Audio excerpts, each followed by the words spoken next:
말라기 4장 2절 말씀, 우리에게는 빔 프로젝터가 있죠. 같이 읽겠습니다. 시작. 내 이름을 경외하는 너희에게는 공의로운 해가 떠올라서 치료하는 광선을 비추리니 너희가 나가서 외양간에서 나온 송아지같이 뛰리라. 아멘. 지금 제 어머니는요, 사적으로 제 어머니는 뇌출혈로 몸의 오른쪽 부분을 쓰지 못하시죠. 그래서 이번에 이제 4월 2일 날 종료주일 새벽에 우리 하나님께 예쁜 모습으로 나가겠다고 이제 샤워 새벽에 일어나가지고 4시에 일어나가지고 샤워를 하시다가 뇌출혈로, 정말 뇌출혈이 좀 무서운 병이라는 것을 제가 뼈저리게 느꼈습니다. 처음에는 그저 이제 허리 수술로 인해 가지고 회복이 좀 더딘가 보다 이 정도로만 생각했는데, 그래서 그 평상시 말씀하셨던 이야기들이 뇌출혈의 전조라고는 전혀 상상하지 못했거든요. 근데 그러던 중에 어머니 몸이 이제 점점 어눌해지셨고, 또 지나고 나니까 어머니가 이제 한숨처럼 내뱉으시면서 말씀하셨던 그 모든 말들이 사실 뇌출혈의 전조였다라는 것을 이제는 깨닫게 됐어요. 평생 목회해 오셨던 탓에 누구 섬김을 받는다는 게 익숙하지 않은 분이에요. 노인복지 요양 제가 때문에 이제 등급을 받고 일을 하러 오시잖아요. 한 3시간 정도 가사 일을 도우러 오시면 이분들한테 차 대접을 해요. 차 대접을 하고 또 먹을 뭐 든든하게 먹고 다니냐, 밥을 차려줘요. 이 사람들 그렇게 몇 개월을 대접받다 가고 그런 걸 전혀 모르다가 나중에 불현듯 이제 불시에 저희가 갔었죠. 그랬더니 그렇게 있는 거예요. 아주 일을 하러 오셨던 분은 일을 하는 복장이 아니고 막 꽃무늬 원피스에 막 양산 쓰고 와가지고 이렇게 앉아가지고 예쁜 아가씨처럼 차 대접을 받고 있는 거예요. 거기에 라면 끓여드리고 막 그런, 어머니가 허리 휘어가지고 다 받쳐내고 있는 거예요. 얼마나 답답하고 화가 나고 정말 그런지, 그냥 병환 중에도 누군가를 그렇게 대접하려고 하셨던 그런 거. 몸에 계속 무리가 오는데도 또 원로 목사님이 또 밭일 또 집안일 이렇게 펼쳐놓으면 쉼없이 또 일하셨고요. 결국 쓰러지셔서 구급차에 실려 응급실에 도착하고 나서야 뇌출혈이었구나 알게 된 거죠. 지금 생각해보면 제가 참 모자랐다라는 생각이 듭니다. 어머니가 한숨 같은 넋두리 할 때 그게 모두 의미가 있었던 이야기였구나, 이런 것을 느끼고 어머니에 대해서 내가 너무 몰랐구나, 너무 무심했구나, 이런 생각이 때늦게 이렇게 좀 물밀듯 밀려오더라고요. 지금 제가 서 있는 이 지평으로 어머니가 쓰러지시기 전으로 돌아간다면 저는 바로 병원에 갈 것 같아요. 그래서 그냥 병의 원인을 밝혀서 적절한 치료를 제때, 늦지 않게 제때 받게 해드릴 것 같아요. 지금처럼 고생시켜드리는 일 안 할 것 같아요. 지금 다행히 좋은 시설에서 귀하게 섬겨주시는 분들 만나서 정말 잘 회복되고 계시긴 하지만, 그래도 드는 생각은 조금만 더 일찍 알았더라면, 조금만 더 관심을 기울여서 어머니의 신음소리가 그냥 흔한 넋두리가 아니라 정말 마음에서 나오는 그런 아픔의 신음소리였다라는 것을, 이런 아쉬움에 하루에도 100번씩 그냥 마음속에 후회가 돼요. 근데 오늘 과거 많은 한국교회 그리스도인들은 바른 신앙이 뭔지 몰랐거든요. 그리고 성경의 본래 가르치는 바가 뭔지를 잘 알지 못했어요. 그래서 지금 저와 같은 큰 어려움을 처하게 되면은 그걸 어떻게 해결하려고 했냐면 은사주의적인 방법으로 치료하려고 그랬어요. 한국교회에서 배운 그대로, 교회에서는 어떻게 가르쳤냐면은 부흥회 때 특별한 은혜와 능력을 받아서, 또는 아주 영험한 기도원에 아주 그냥 응답이 잘 되는 또 명당짜리 기도 자리가 있거든요. 그런데 소위 능력이 있다는 기도원에 가가지고 영험하다고 하는 기도 자리에 앉아서 거기서 소나무 뿌리 한 서너 개 뽑으면은 뭔가 중병이 낫고 고질병이 낫고 사업에 어떤 풀리지 않던 매듭이 풀리고 이러는 것들. 당시에는 한국교회 대부분의 교회 목사님들이 기도원에 가는 성도들 기도원에 가는 거 권장했죠. 기도해야 된다, 많이 해야 된다, 밤새 해야 된다 하면서, 그래서 그에 부응해서 기도원도 굉장히 번창했고요. 기도원 원장님들 기도 받으러 다니는 뭐 그 아주 치료가 잘 된다, 또 유명하다, 소위 뭐 이런 어떤 중대형 교회 목사님들을 갖다 강사로 초청할 정도로 공신력 있는 어떤 공식적으로 많이 알려진 그런 기도원의 원장님들은 좀 영험하다라고 소문이 나가지고, 그래서 병든 분들이 막 가가지고 머리 뒤밀고 안수 한번 해달라고. 그때 어릴 적 저도 어른들 따라서 기도원에 갔죠. 신년에 처음 새해에 막 그게 효과가 크대요. 영험하대요. 그리고 또 여름에 그냥 그 아주 귀한 그 여름 휴가 반납하면서 더운 여름에 더 그냥 막 매달리면 하나님이 잘 들어주신다나, 뭐 신년 축복 대성회, 뭐 신유, 뭐 대집회, 뭐 이런 걸 발견했는데, 예. 보시면 이런 게 이제 있어요. 이런 게 은사 집회. 예. 근데 그 뭐냐면 내용은 이거야. 교회는 의로운 해가 떠올라서 치료하는 광선을 바라리니 너희가 나가서 외양간에 나온 송아지같이 뛰리라. 이제 아파서 왔는데 기도원 내려갈 때는 그냥 송아지같이 뛰어내려간다, 뭐 이런 걸 상상하면서 뭔가 이제 뭐 하늘에서 신령한 빛이 내려와서 아픈 부분을 막 쪼이고, 그래서 결국엔 치료된다. 만민중앙교회 2단 포스터거든요. 근데 최근에는 이 개혁교회 안에 이런 포스터는 많이 사라졌어요. 근데 아직 2단들을 중심으로 이런 것들이 있고, 환자 접수라 그러죠. 뭐 새신자 접수가 아니라 환자 접수, 뭐 이런 식으로 지금 이제 영업을 하고 있어요, 사실. 그래서 뭐 우리도 어렸을 때, 또 젊으셨을 때 생각나실 거예요. 그런 진풍경들. 막 신년 축복 대성회, 신유 집회, 항상 그럴 때 보면은 그 광고하는 문구에다 뭐라고 적냐면은 막 불의 종, 막 능력의 종, 막 그리고 집회 안에 들어가면 진짜로 불 받아라 하면 목소리 막 잔뜩 깔아가지고 능력 받아라 그러면 막 맨 앞에서 뭔가 던지는 것도 없는데 받는 것 신용도 하고 그래서 그때 그 시절의 부흥의 포스터, 영화 포스터만큼이나 아주 그냥 동네 방방곡곡에 붙어 있었죠. 지금도 어린 시절에 떠오르는 기억이 있어요. 큰 연합 부흥 집회, 오산시 연합회에서 연합 집회를 하는데 거기에 굉장히 길게 자연스러운 목사님이 오셨어요. 거기서 이제 맨 앞줄에 나가서 나도 길게 자연스럽게 은혜 받고 싶다고 그래가지고 이제 고개 숙이고 막 기도를 한참 하는데 갑자기 강사 목사님이 앞에 앞줄부터 이제 안수기도 해주잖아요.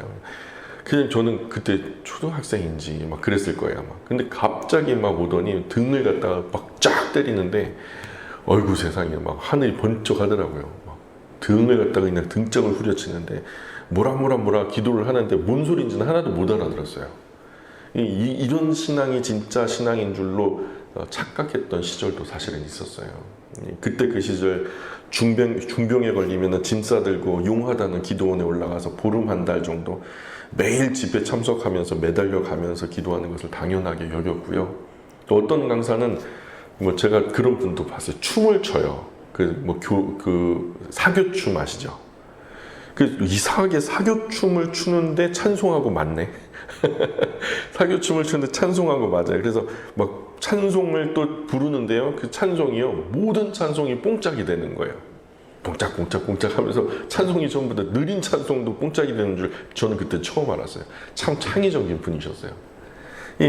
어떤 강사는 뱀처럼요. 막 기도를 하는데 막 쉬쉬쉬 막 그러면서 막 하는데 그게 무슨 성령의 바람 소리라나?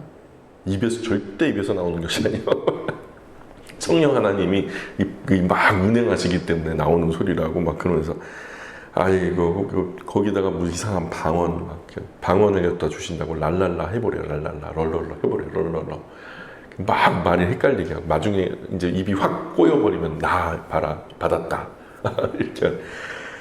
참 어떤 강사는 그냥 소리 지르라는 거예요. 목소리 안 나올 때까지 소리 지르래. 진짜 했잖아요. 어렸을 때 주여 하다가 막 나중에 아기 받치니까 전혀 안 주시잖아요. 주여 막 그러고. 예. 그래서 막 불러 막 이걸 한 1000번 하나 봐요. 막 그 성령 받아라 불 받아라 고래고래 소리 지르고. 어떤 강사는요 서서 기도하는 성 다 일어나래. 그리고 눈 감으라는 거예요. 눈 뜨면 절대로 구원 못 받는다고. 그러면서 이제 마이크에다 소리를 갖다가 오른쪽에 성령 하나님 임한다고 하면서 이제 오른쪽에 이제 그 암시를 주는 거죠. 그럼 뒤로 사람들이 다 넘어져요. 왼쪽에 성령이 임한다. 왼쪽으로 대각선으로 임한다면 대각선으로 넘어지고. 아이고 참 그렇게 자꾸 성도들을 뒤로 잡아뜨리고 넘어뜨리고 정신을 잃게 하는 거예요. 그리고서는 아유 정신없어 나 피곤해 죽겠어. 더 일어날 힘도 없어갖고 이렇게 피곤해서 누워있는 사람들은 입신 들렸대. 또 신이 들어왔다는 거예요. 신이 들어오면 뭐예요? 하나님의 성령이 아니면은 다른 신이 들어가면 무슨 신이겠어요? 귀신 들어가죠 귀신. 아이고 그래 입신 든다 그래갖고 다 귀신 들린 것도 모르고 그것도 신 들어보겠다고 한번. 그렇게 집회가 끝나면 특별히 기도받고 싶은 사람들도 따로 오래요. 일부러 요청하기도 하고 또 자기가 절박한 사람들은요 그 숙소까지 찾아가가지고 그 문 앞에 무릎 꿇고 고개를 이렇게 숙이고 있어요. 기도원 원장이나 강사 찾아가가지고 특별 안수 받는다고. 그리고 막 돈을 싸들고 가가지고 그냥 안수 받고서 막 금일봉 내밀고.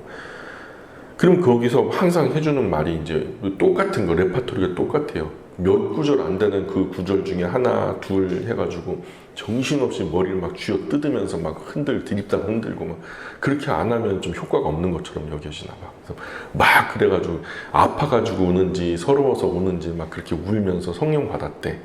그리고서는 거기다 이제 마지막으로 밴딩을 해줘야 되잖아요. 마감을 잘 해줘야 된다고. 거기 성경으로 마무리해야 된다고요. 그러니 그냥 그렇게 하는 것은 뭐 영 무속인들 뭐 그냥 뭐 기복주의 광신자들처럼 그렇게 하다가 마지막에 그냥 진짜 어머니 아프시고 막 그럴 때는요 이런 데 모시고 가서 한 일주일 정도 같이 기도해야 효자 소리 듣곤 했다니까요. 처음 교회 때 우리가 한국 교회. 그러니까 항상 많은 강사들이 불치병 앓는 사람들 빠짐없이 처방했던 말씀이에요. 이거예요. 말라기 4장이죠. 말라기 4장. 내 이름을 경유하는 너희에게는 공의로운 회가 떠올라서 치료하는 광선을 비추리니 너희가 나가서 외양까지 나온 송아지 뛰리라 하면서 막 이 워낙 뭐 수만 번 반복했을 때니까 강사 목사님 입에 막 그냥 못하던 것처럼 다다다다 나오는 거죠. 그게 성령 하나님께서 내 입에 주셔서 나오게 하신다 막 이런 식으로. 이런 구절 몇 구절 외워서 오는 순서마다 몇 구절씩 바꾸어 가면서 기도해주고 기도값 받아요. 두 번째로 섬겼던 교회에 성가대 지휘하셨던 집사님이 안수 집사님이 계셨어요. 근데 참 그 헌신됐던 분이신데 이분이 갑자기 중병에 걸렸어요. 그래서 말라기 4장의 말 구절을 기도원에 가가지고 자기가 받아왔대요. 받아왔다. 그래서 그 모든 성도들 앞에 간증을 하겠다는 거예요. 그 간증했던 주요 내용이 뭐냐면 내 병은 낫는다고 하나님이 약속하셨다고. 그러면서 말라기 4장 인사를 자기가 암송해서 들려주더라고요. 진짜 그렇게 될 줄 알았죠. 근데 몇 주간 계속 수척해지더니 그 뭐 몇 달도 되지 않아서 효천을 받으시더라고요. 그 시절 참 우리는 순진했어요. 어떤 면으로는 참 무식한 신앙생활을 했었던 거죠. 한 교회에서 평생 신앙생활하던 한 권사님은요 졸지에 간암 말기 판정을 받아요. 뭔가 좀 몸이 안 좋고 맨 피곤하고 그게 뭐 열심히 헌신해서 그러는 줄 착각했던 거죠. 이 중병 앞에 신앙과 기도로 싸워서 이겨보겠다고 기도원에 가고 기도하다가 실신해버렸어요. 실신해버렸어요. 자녀들이요 그걸 보다 못해서 어머니 이건 아니잖아요 하면서 억지로 대학병원에다 입원을 시켰어요. 그때 당시는 그냥 바로 들어갈 수 있었거든요.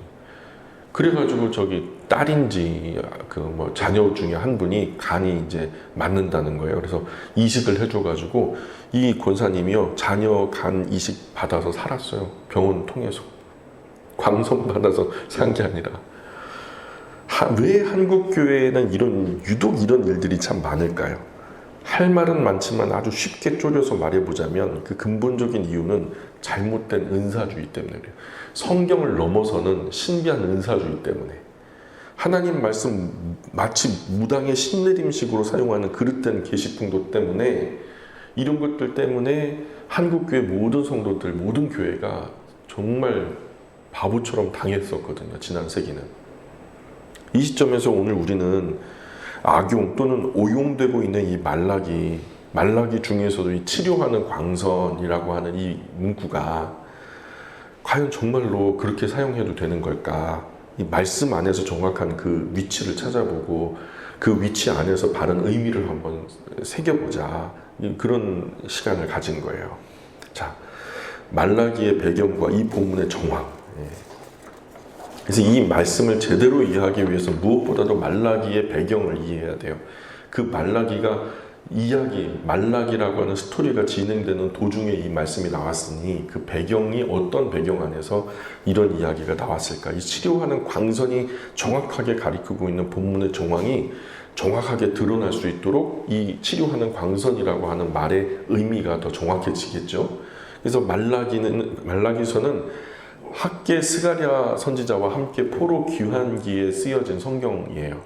그래서 에스라, 느헤미야서 역사적인 정황에서 볼 수 있듯이 이스라엘 백성이 포로로 끌려갔다가 다시 이제 귀환하게 되죠. 하나님의 약속대로 70년 만에 다시 돌아와서 성전을 재건하고 성벽을 재건하는 상황 속에서 이스라엘이 그렇게 이제 한번 호되게 혼났으면 정신 바짝 차리고 하나님께 충성 복종해야 되는데 그러지 않고 오히려 지속적으로 포로로 갔다 온 이후에도 계속해서 되먹지 못하게 하나님께 대들면서 지속적으로 범죄를 해요.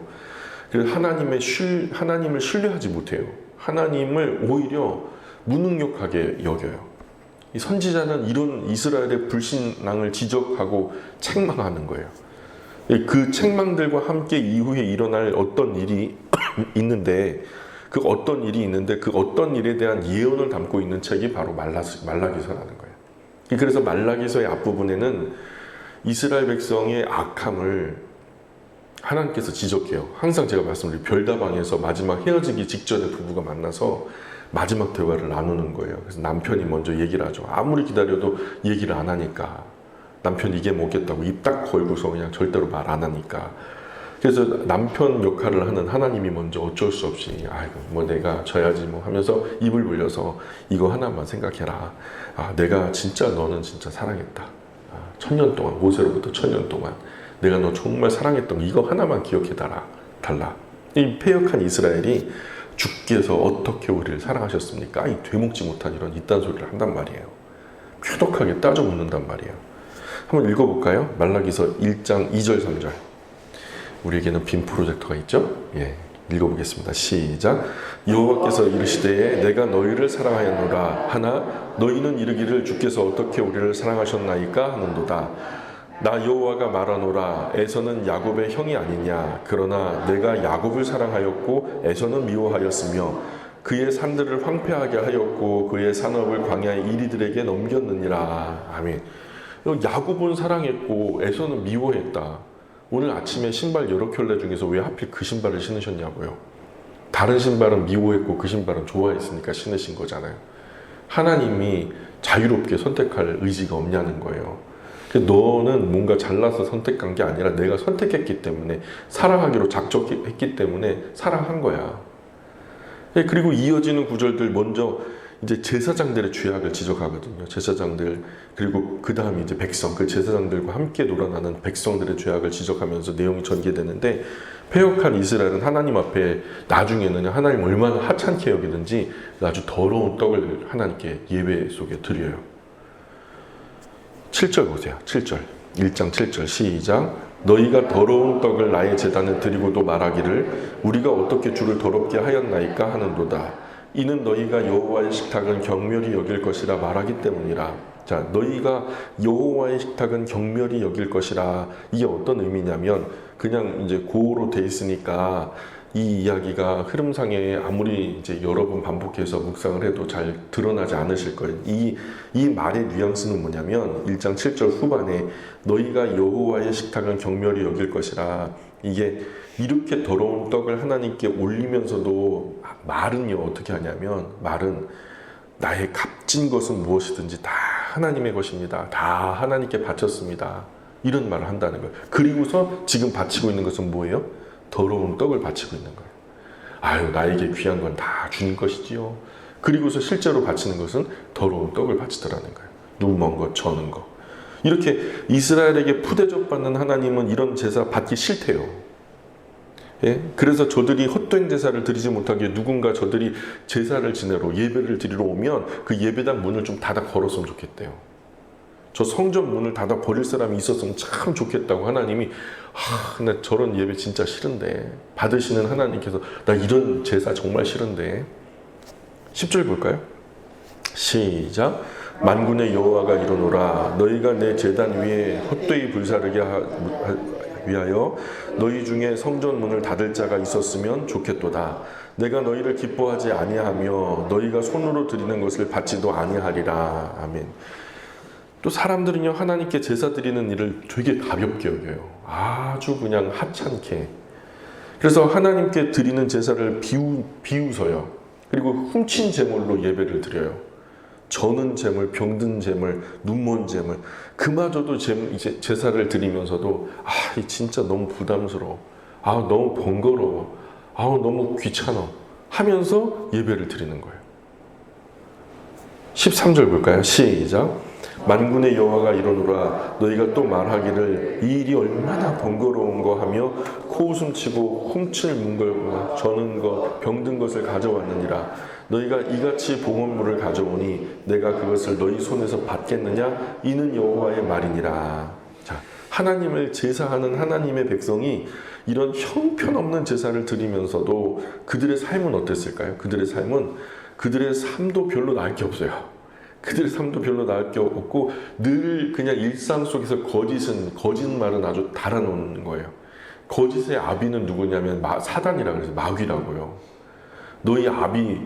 거짓의 아비가 너희로 거짓말하게 한다고 예수님 야단치는데 이 거짓과 가증한 일을 고민 없이 하나님의 백성이 아무 고민 없이 거짓말하고 아무 고민 없이 아주 가증한 일을 저지르고 2장 11절을 한번 보실까요? 2장 11절 시작. 유다는 거짓을 행하였고 이스라엘과 예루살렘 중에서는 가증한 일을 행하였으며 유다는 여호와께서 사랑하시는 그 성결을 욕되게 하여 이방신의 딸과 결혼하였으니. 자, 이렇게 그냥 이런 것뿐만 아니라 또 나아가서요. 하나님의 것이라, 이거는 하나님의 것이라 고백했던 11조도 도둑질을 해요. 그러면서도 우리가 어떻게 주님의 것을 도둑질했습니까? 언제 생사람 잡고 난리야 하나님 진짜 미치겠어 아주 하면서 표독스럽게 또 따지더라는 거예요. 3장 8절 보세요. 시작. 사람이 어찌 하나님의 것을 도둑질하겠느냐? 그러나 너희는 나의 것을 도둑질하고도 말하기를 우리가 어떻게 주의 것을 도둑질하였나이까 하는도다. 이는 곧 11조와 봉헌물이라. 올해 열의 10개는 다 하나님 것이죠. 그런데 어쨌든 이 땅 위에 발을 딛고 사는 동안 이 사회라고 하는 곳에 속해서 살아가다 보면은 금전이라는 거, 물질이라는 건 능히 필요하니까 열의 열 다 취하지 아니하고 하나님께서는 9은 네가 써라. 그러나 내가 하나님이라는 것만 좀 기억해다오 하는 그런 의미에서 하나님과 연결되어지는 어떤 복의 끈 같은 그런 개념으로 물질을 쓸 때도 하나님 잊지 말라고, 물질 자칫하면 우상이 될 수 있으니까 이걸 쓸 때도 잊지 말라고 하나님께서 가장 최소한의 것으로 요청하셨거든요. 그게 11조인데 그 11조 그 말라기 전체에서 전반적으로 다루어지는 내용은 포로로 끌려가는 일을 경험했고 또 은혜로 귀환했던 사람들이 하나님의 이 놀라운 회복의 은혜를 맛보고서도 여전히 계속해서 이 악을 행하는 이스라엘의 모습, 그리고 그런 이스라엘을 바라보시면서 깊이 탄식하고 계시는 하나님의 모습에 관한 이야기가 말라기서에 나오는 거예요. 자, 그래서 여기서 끝날 수는 없잖아요. 이것으로 끝나면 진짜 아주 새드 무비예요. 정말 슬픈 이야기예요. 그런데 회복의 이야기를 들려주세요. 지금 너희는 비록 이렇지만 그러나 완전히 다른 양상이 될 거야. 완전히 다른 어떤 역전의 상황이 될 거야. 그 회복에 대한 이야기를 하거든요. 회복에 대한 이야기. 말라기 뒷부분에 접어들면서 하나님은 이런 패역한 이스라엘을 어떻게 하실지, 그래서 그에 대해 말씀하시는 장면들이 나오기 시작하는데 이 3장 앞부분에서 하나님 이스라엘의 이런 악한, 이런 패역함에도 불구하고 언약의 사자를 보내주신대요. 약속의 메신저. 그분이 바로 구약에서는 메시아라고 하는 분이고 헬라어로 신약에서는 크리스투스라는 분이고 한국말로는 구세주라는 분이 오신대요. 너희의 할 수 없는 이 죄의 깊은 곳에서 너희를 건질 그 구세주가 오신대요. 3장 1절 같이 읽어볼까요? 시작. 만군의 여호와가 이르노라 보라 내가 내 사자를 보내리니 그가 내 앞에서 길을 준비할 것이요 또 너희가 구하는 바 주가 갑자기 그의 성전에 임하시리니 곧 너희가 사모하는 바 언약의 사자가 임하실 것이라. 아멘. 언약의 사자가 오심으로써 이스라엘은 회복될 거래요. 언약의 사자로 인해서 다시는 그들이 의로운 제물을 이제 드리게 될 거다. 눈먼 거, 저는 거, 병든 거, 훔친 거, 아주 더러운 거, 이런 것들 하나님께 드리는 이 구약의 백성들과는 전혀 다르게 그 언약의 사자가 오시면 아주 의로운 거, 정결한 거, 깨끗한 거, 귀한 거, 소중한 것들로 구별해서 드리는 거룩한 제사가 시작된다는 거죠. 그걸 이제 3장 3절에 볼까요? 3장 3절 시작. 그가 은을 연단하여 깨끗하게 하는 자 같이 앉아서 레위 자손을 깨끗하게 하되 금, 은같이 그들을 연단하리니 그들이 공의로운 제물을 나 여호와께 바칠 것이라. 아멘. 그러면서 이게 이제 하나님이 지금 그 말라기에서 드리는 제사는 기뻐해요? 아니면 거절해요? 예? 기뻐하세요? 아니면 불쾌해하세요? 말라기에서의 제사는 하나님이 기뻐하세요? 불쾌해하세요? 불쾌하죠. 안 왔으면 좋겠다. 제사 지내러 안 왔으면 좋겠다. 나 진짜 너무너무 싫다. 그런데 하나님이요, 이때 언약의 사자가 온 이후로 의로운 제물이 바쳐지고 정결한 제물이 바쳐질 때 이때의 제사는 하나님이 너무너무 기쁘시대요. 3장 4절 읽어볼까요? 시작. 그때의 유다와 예루살렘의 봉헌물이 옛날과 고대와 같이 나 여호와께 기쁨이 되려니와. 아멘. 의로운 제사는 하나님께 기쁨이 되거든요. 하나님을 위로해요. 하나님의 마음에 큰 즐거움을 드리는 거예요. 그래서 하나님 말씀은 유다와 예루살렘의 봉헌물이 여호와께 기쁨이 될 것이다. 전에는 아주 짜증나는 것들이었는데 아주 그냥 예배당 닫아 걸었으면 좋겠다. 이렇게 표현하시던 분이 너무너무 즐겁대요. 기쁘대요. 3장 6절 볼까요? 3장 6절에 3장 6절 시작. 나 여호와는 변하지 아니하나니 그러므로 야곱의 자손들아 너희가 소멸되지 아니하느니라. 실로 말라기는요, 패역한 이스라엘과 그에 대한 하나님의 은혜에 관한 말씀이에요. 지금 이렇게까지 이스라엘, 북쪽의 이스라엘이야 그렇다 쳐도 남쪽 유다는 그러면 안 되는 건데 남쪽 유다마저 포로에 갔다가 다시 돌아와서 특별교육 받은 놈들이 드리는 예배가 이 정도니까 하나님이 얼마나 큰 절망을 하세요. 실망을 하세요. 그런데도 그러나 그렇게 끝나지는 않을 거다. 이런 완전히 막 인간에게 희망을 볼 것이 눈꽃만큼도 없는 이런 무소망의 시절에도 하나님은 하나의 소망을 불태우시는데 그게 뭐냐면 바로 하나님의 은혜에 관한 거, 언약의 사자에 관한 거, 유일한 인생의 소망. 말라기 마지막 4장이 이 일이 어떤 방식으로 진행될 것인지를 말씀하는 거예요. 이 소망이 어떻게 인류에게 참 희망을 가져다 주는지에 대한, 그래서 그 날이 여호와의 날이다라고 표현해요. 여호와의 날. 그래서 그 날에, 그 여호와의 날에 악을 행하는 자는 지푸라기처럼 불살라질 것이다. 말라기 4장 1절 볼까요? 말라기 4장 1절 시작. 만군의 여호와가 이르노라 보라 윤광로 불 같은 날이 이르리니 교만한 자와 악을 행하는 자는 다 지푸라기 같을 것이라. 그 이르는 날에 그들을 살라 그 뿌리와 가지를 남기지 아니할 것이로되. 자, 아멘. 그저 하나님 앞에 이런 교만한 거짓된 더러운 것 그저 그냥 하찮게 여기고 귀찮게 여기고 번거롭게 여기고 아주 하나님을 가볍게 여기고 그냥 이런 존재들은요, 하나님 앞에서 하나님이 살라버린다라는 건 뭐가 전제되는 거죠? 불이라는 것이잖아요. 불로 그냥 용광로, 그것도 그냥 불이 아니라 용광로에다가 그냥 불살라버린. 뭐 남는 게 뭐가 있겠어요? 그런 존재들은 다 그 용광로 불 앞에서의 지푸라기 같을 것이다. 존재하지 않게 될 것이다. 그와 반대로 여호와의 이름을 경외하는 너희에게는 치료하는 광선을 비추리니 너희가 나가서 외양간에서 나온 송아지같이 뛰어놀게 될 것이다 라고 말해요. 4장 2절 볼까? 읽어볼게요. 시작.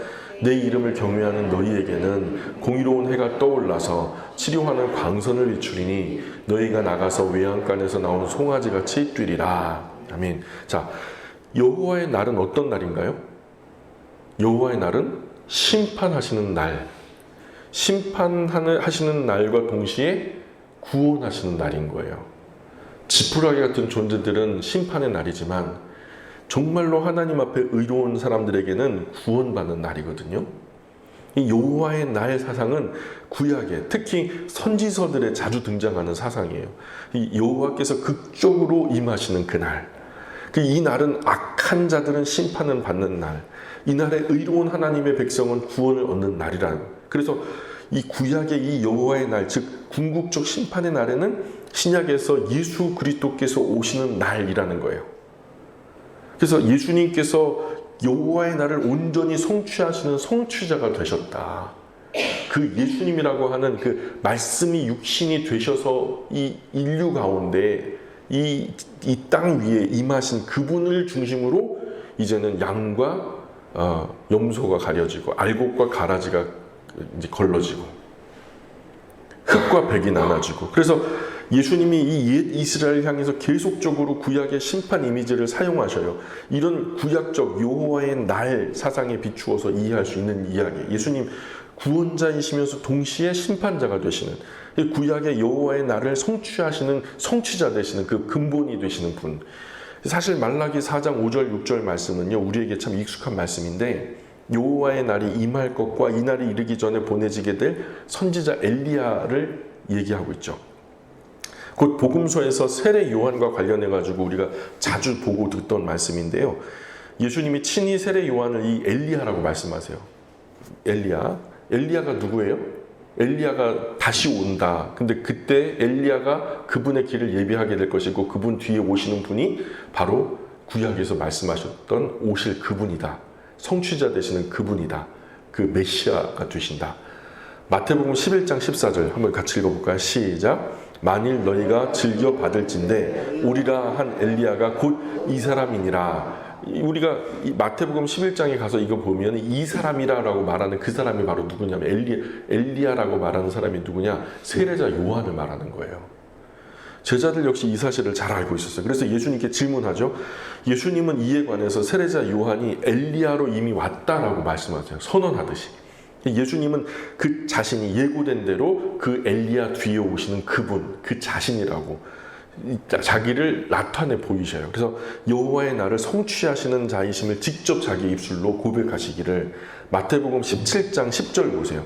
마태복음 17장 10절 읽어봅니다. 시작.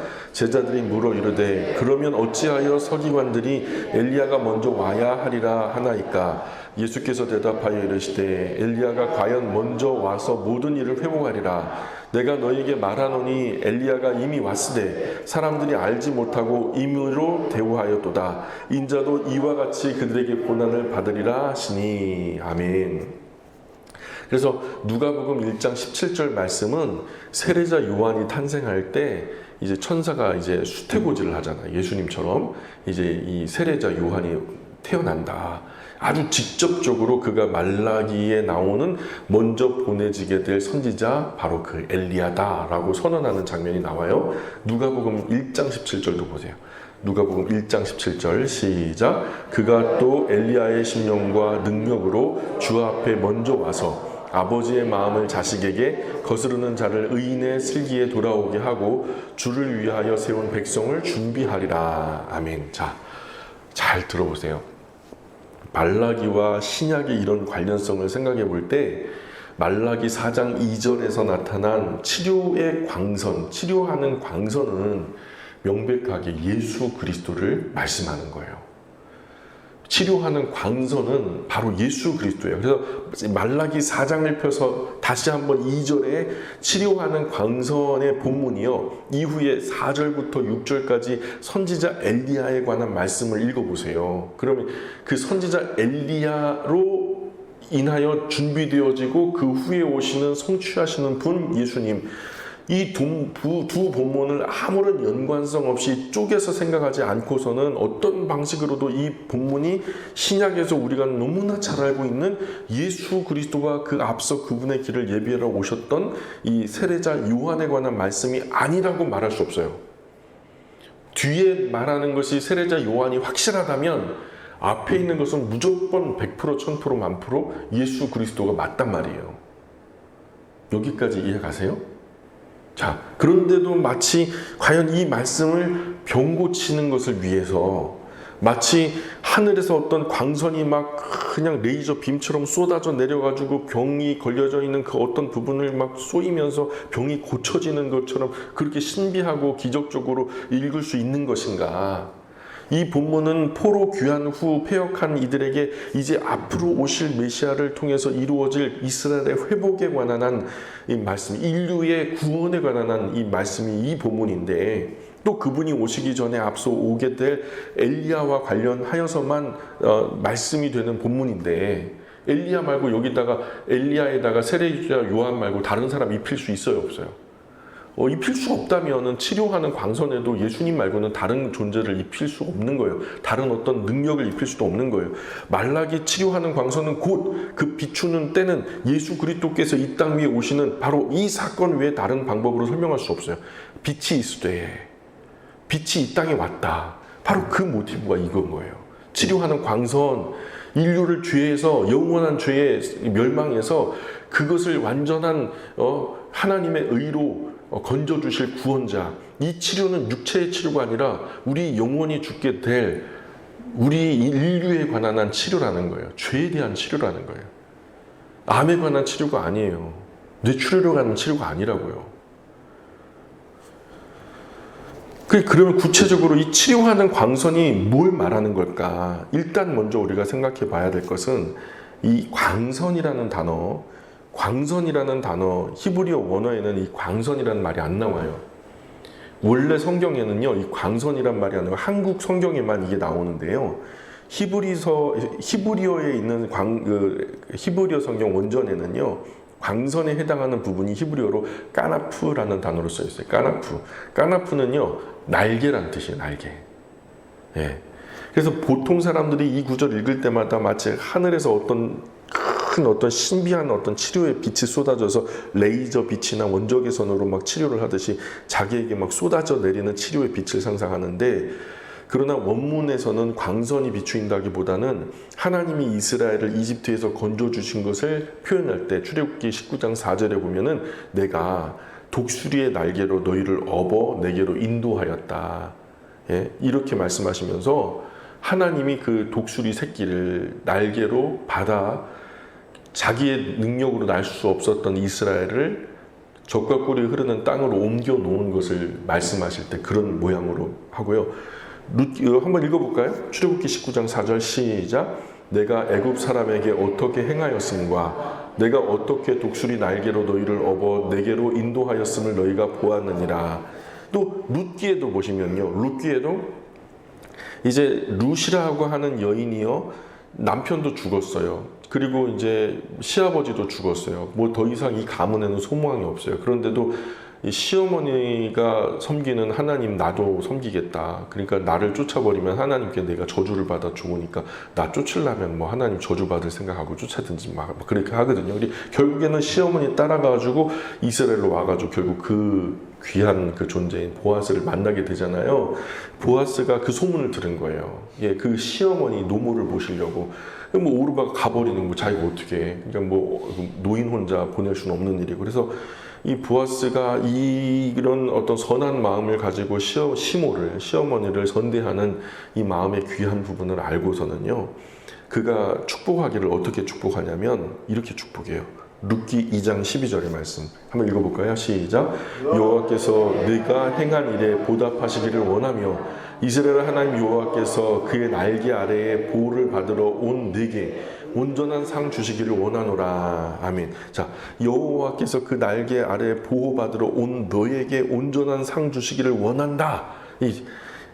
다시 말해서 이 날개라는 것은요, 하나님의 보호를 의미해요. 구약의 이 정서 안에서 날개라는 것은요, 우리가 그냥 창공을 날아오르는 이런 어떤 헛된 상상이 아니라 하나님의 그 크신 날개로 우리를 받아주신다던가 품어주신다든가. 예수님도 그런 얘기 하잖아요. 누가복음에서, 마태복음에서 또 똑같이 말씀하셨는데, 암탉이 그 날개 아래 그 새끼들을 모은 것 같이 너희를 보호하려고 했던 게 몇 번이냐 이런 이야기 하거든요. 제 말이 아니라 진짜거든요. 누가복음 13장 시작. 예루살렘아 예루살렘아 선지자들을 죽이고 너에게 파송된 자들을 돌로 치는 자여 암탉이 제 새끼를 날개 아래 모음같이 내가 너희를 자녀를 모으려 한 일이 몇 번이냐. 그러나 너희가 원하지 아니하였도다. 예수님께서 말씀하시는 거예요. 이 하나님의 보호를 상징한다고요. 그러므로 말라기 이 본문에서 치료하는 광선이라는 이 내용은요, 어떤 그 능력, 초자연적인 능력, 어떤 인간으로서는 도저히 치료할 수 없는 어떤 질병을 치료하는 능력이라고 하기보다는 치료의 날개로 덮으시는 하나님의 보호, 이 날개 그늘 아래 머무는 모든 사람은 구원에 합당한 사람들이 되는 거죠. 무슨 말인지 가시죠? 예. 이게 치료라기보다는 하나님의 보호가 더 잘 드러나는 용어가 치료하는 광선이란 얘기예요. 그리고 두 번째로는 이 치료하는 광선이 또 뭘 말하냐. 공의로운 해라는 말이 떠오르죠. 이제 공의로운 해가 떠올라서 이 말이 구약 성경에 아주 자주 등장해요. 근데 그걸 갖다가 소트 시켜봐요. 이 어떤 공의로운 해나 아니면 태양이나 이런 것들을 다 모아서 보면 그 태양은 구약에서는 하나님을, 신약에서는 예수 그리스도를 상징해요. 그래서 그 대표적인 구절 몇 구절만 찾아볼까요? 먼저 구약에서 시편 84편 11절 보세요. 11절 한번 읽어봅니다. 시작. 여호와 하나님은 회요 방패이시라. 여호와께서 은혜와 영화를 주시며 정직하게 행하는 자에게 좋은 것을 아끼지 아니하실 것임이니이다. 자, 구약 성경에서 하나님은요, 곧잘 태양, 히브리어로 쉐메쉬라고 하는 단어로 쓰이는데, 이스라엘은 마치 땅의 생물들이 태양을 통해서 기력을 충전받아 살아갈 수 있듯이 하나님을 통해 진정한 생명력을 얻게 되는 이스라엘의 모습. 하나님의 백성들은 그 하나님의 해의 빛을 받아 하나님 안에서 살아날 수 있다라는 그런 이야기. 그래서 우리가 흔히 대제사장적 축복 구절이라고 부르는 민수기 6장에 보면, 제가 늘 주일 낮 예배 끝날 때 축도로 항상 하는 게 그 민수기 6장에 대한 말씀이거든요. 민수기 6장 말씀에서 하나님은 역시 동일하게 이스라엘에게 그 얼굴빛으로 비추시는 분이라고 말해요. 민수기 한번 볼까요? 민수기 6장 24절로 26절인데요. 읽어봅니다. 시작. 여호와는 네게 복을 주시고 너를 지키시기를 원하며, 여호와는 그의 얼굴을 너에게 비추사 은혜 베푸시기를 원하며, 여호와는 그 얼굴을 네게로 향하여 드사 평강 주시기를 원하노라. 자, 너에게 그 얼굴을 네게 비추사, 그 얼굴을 네게로 향하여 드사. 근데 그 얼굴이 마치 태양의 모티브로 지금 설명되고 있단 말이에요. 그래서 이것을 통해서 너희가 복을 얻게 된다, 살게 된다라는 그런 뉘앙스로 말씀하시면서, 또 시편 67편에서는 대표적으로 이 민수기의 구절을 그대로 인용해서 받아 쓴 이제 시편이거든요. 이 인용하기를 어떻게 인용했나 한번 볼까요?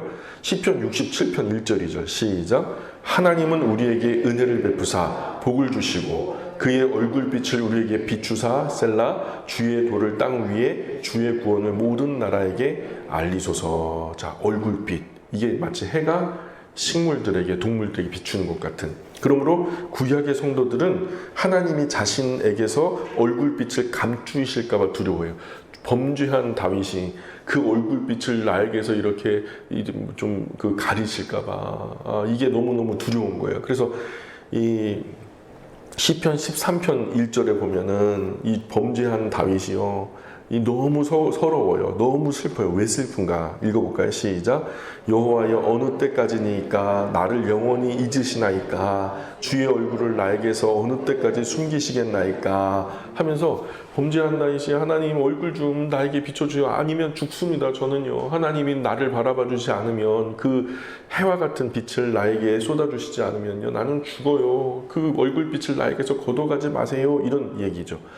자, 그런데요, 이것과 똑같은 말씀이요, 이 똑같은 모티브가 한 번은 어떻게 비춰지냐면 시편 11편 7절에는 이렇게 말씀해요. 데칼코멘이라고 하죠. 한쪽에서는 저주, 죄를 지었을 때고 한쪽에서는 의로울 때. 7절 읽어볼까요? 11장 7절 시작.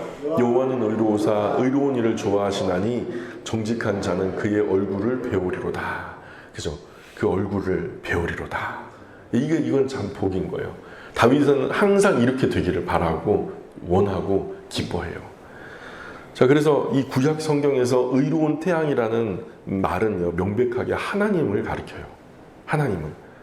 시편 143편 7절도 한번 읽어볼까요? 시작. 여호와여 속히 내게 응답하소서. 내 영이 피곤하니이다. 주의 얼굴을 내게서 숨기지 마소서. 내가 무덤에 내려가는 자 같을까 두려워하나이다.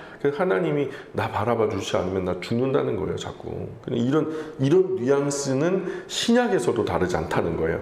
우리 예수 그리스도가 이 구약의 의로운 태양의 완성자이심을 요한계시록에서 가장 강력하게 우리가 읽게 되거든요. 완성될 새 예루살렘에서 그때는 해가 필요 없대요. 해가 필요 없대요. 진정한 태양은 예수 그리스도가 되신대요. 요한계시록 21장 22절부터 24절까지 한번 읽어볼까요? 시작. 성 안에서 내가 성전을 보지 못하였으니 이는 주 하나님 곧 전능하신 이와 및 어린 양이 그 성전이심이라. 그 성은 해와 달의 비침이 쓸데없으니 이는 하나님의 영광이 비치고 어린 양이 그 등불이 되심이라. 만국이 그 빛 가운데로 다니고 땅의 왕들이 자기 영광을 가지고 그리로 들어가리라. 아멘. 자, 예수 그리스도가 진정한 성전이 되시고 진정한 해와 달이 되시는 거예요. 그래서 공생의 사역 중에서 제자들에게 예수님이 자신의 본성을 나타내 보여주셨던 적이 있어요. 누추한 육체의 겉모습을 걷어내시고 천상의 실체 자신의 모습을 보여주셨던 것이 변화산 사건에 있었어요. 변화산 위에서 예수님 어떤 모습이었어요? 예? 그것도 제가 준비했어요. 한번 읽어볼까요? 시작. 그들 앞에서 변형되사 그 얼굴이 해같이 빛나며 옷이 빛과 같이 휘어졌더라. 이게 원래 본체로서의 예수님의 형상이에요. 따라서 우리가 성경으로 본문을 살펴본 바로는 말라기서 4장 2절에 이 치료하는 광선이라고 하는 이 구절이 자기 백성의 죄로부터 건지실 영원한 멸망과 영원한 심판으로 영원한 지옥으로부터 건지실 예수 그리스도 그 구원자 그 메시아를 직접적으로 겨냥하고 있다는 것을 알 수 있어요. 대체관념이 없어요. 무조건 예수 그리스도예요. 즉 말라기서에서 치료하는 광선은 문맥적으로도 엘리야 세례자 요한 이후에 오시는 예수 그리스도를 나타내는 거고요. 두 번째로 공의로운 해, 즉 구약 신약적 용례를 다 통틀어 봐도 예수 그리스도가 치료하는 광선이 되신다는 것은 부정할 수 없는 거예요. 성경이 증언하는 거예요. 즉 말라기 4장 2절의 말씀은 그 내용은 죄악 가운데 있던 자기 백성을 메시아께서 오셔서 그 자기 백성을 건져 주실 것이다. 구원해 주실 것이다. 또한 이로 인하여 그 건짐, 즉 구원을 받은 백성은 마치 외양간에서 나온 송아지처럼 그 구원을 기뻐하면서 기뻐 뛰며 놀게 될 것이다. 이런 내용을 말하는 거예요. 그러므로 말라기 4장을 읽으면서 우리를 죄로부터 건지시는 구원자 예수 그리스도 이 분에 대해서 말하지 않고 마치 하늘에서 우리가 기도를 하다 보면 하나님께서 어떤 진짜 열심히 기도하는 사람에게, 진짜 헌금 많이 하는 사람에게, 진짜 헌신 많이 하는 사람에게 어떤 신비하게 갑자기 이런 비가 엄청나게 오는 날씨에 막 먹구름이 걷어지더니 거기서 막 비 내림이 내려오는데 그것이 그냥 나의 상처를 갖다가 꿰뚫어 갖고 그런 조명으로 인해서 내가 뭐 그 중한 질병에서 치료되고 이런 걸 얘기하는 게 아니에요. 예. 이 초자연적인 특수한 빛을 받아서 병이 치료되는 그것에 대해서 말하는 것은 진짜로 코미디인 거예요. 코미디. 그건 아닌 거예요. 말라기 당시에 유대인들을 붙들고 이 구절이 무슨 뜻일까요? 하고 물어보면 누구든지 오실 메시아에 대한 소망, 오실 구원자에 대한 소망이라고 말하지 이거 병치료에 관한 말씀입니다. 이렇게 말하는 사람 한 사람도 없을걸요? 전혀 내 병든 몸 100년 미만 쓸 내 육체를 낫게 될 그 정도의 말씀을 말하는 게 아니에요. 영원히 우리를 새롭게 하시고 영원히 우리를 건지실 큰 구원에 관한 이야기를 하는데 예? 말라기의 말씀은 우리에게 놀라운 구원자 예수 그리스도를 가르쳐 줍니다. 그런데 이 위대한 이정표를 몸의 치료 정도로 격화시키지는 않아야 되는 거죠. 성경은 우리에게 분명히 땅의 것, 육신의 것을 추구하는 자는 하나님과 원수가 된다. 이 땅에서 뭔가 추구하려고 하는 거예요. 뭐 신앙조차도, 우리의 어떤 믿음조차도 땅에 있는 것을 추구하기 위해서 뭔가 비나이다 하면요. 세상과 뭐가 다르겠어요. 이 땅에 있는 거, 육체적인 거, 이 육신의 생각은 하나님과 원수가 되나니 이는 하나님의 법에 굴복하지 아니할 뿐 아니라 할 수도 없습니다. 예. 이 말씀 전 진리라고 봐요. 이 땅에 있는 동안 우리가 물론 눈에 보여지고 손으로 만져지고 느껴지고 갖고 싶고 하고 싶고 정말 되고 싶은 거 얼마나 많겠어요. 그런데 그것이 100년 미만 끝나는 육체적인 것이라면요. 100년 미만, 우리 육체는 100년 미만 살다가 결국에는 흙에서 왔으니 흙으로 돌아갈 거잖아요. 그 몸을 위하는 것들이라면 정면적으로 하나님의 선하신 뜻과는 반대되는 방향으로 흘러가게 돼 있어요. 그래서 바울은 로마서에서 육신의 생각은 하나님과 원수가 되게 한다. 왜냐하면 하나님의 법에 굴복하지 않는다. 육신의 법은 할 수도 없다. 그러니 우리가 영의 사람으로 살아가야 되지 않겠냐, 이런 말을 하는 거예요. 우리는 하나님 앞에서 이 썩을 육신조차도 넘어설 수 있어야 되는 거예요. 이 100년 미만에 쓰다가 말 다른 어떤 물질적인 거, 어떤 이런 것들, 이 세상이 주는 유익을 뛰어넘을 수 있어야 하나님 앞에서 우리가 의롭게 되는 거예요. 그래서 더 영원한 하나님의 나라에 하나님의 사람이 될 수 있는 이 영원한 행복을 맛보기 위해서는 둘 다 취할 수는 없는 거죠. 온 세상 날 버려도 주 예수 날 안 버려. 끝까지 나를 돌아보시니, 그것처럼 우리 또한 이 세상에서 버려짐을 당한다 할지라도 끝까지 주님의 손을 붙드는 이 영원한 가치를 붙드는 하나님의 사람이 되어야 한다라는 결연한 어떤 고차원적인 말씀을 하는데, 거기다 대고 마치 의원 치료받으러 가듯이 막 이런 식으로 하찮게 우리가 성경 구절을 써왔단 말이죠. 치료하는 광선. 자, 오늘 여기까지 할까요? 기도하겠습니다.